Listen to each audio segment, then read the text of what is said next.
I think there is inevitably a situation where you have to define the boundaries or define a transition between the human activities and what lies beyond it, because it's a question of defining the program, defining the scope of what you're doing, both functionally, economically, and but also when it comes to kind of the mental boundary between you, the outside, so to speak.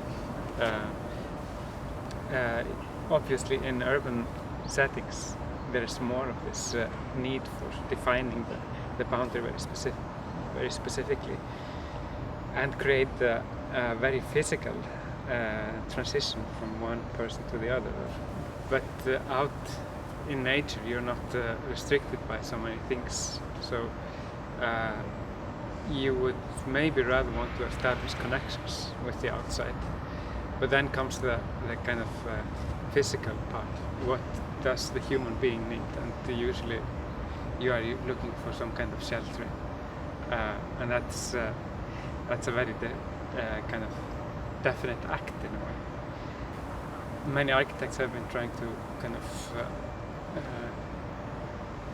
figure out what's the minimum level of kind of architectonic intervention, enough to create an architectonic space and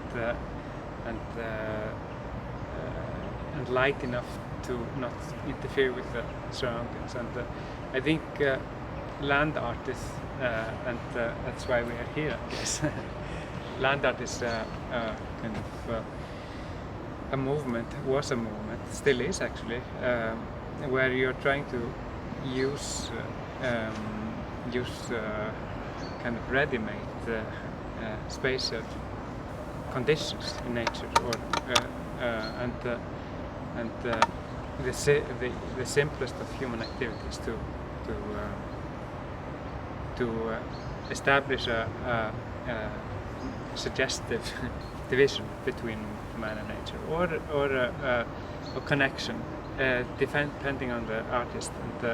And I think that's one of our biggest inspirations when it comes to art and architecture. Is walking 5 miles in one direction, back and forth, is it creating a division or a connection? That's probably doing both. So the track that is creating by footprint is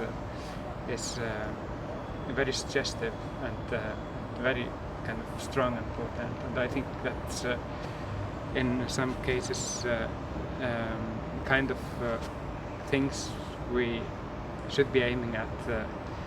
And I think the footprint of our activities in the future has to be lighter. We have to think about the environmental impact human beings create.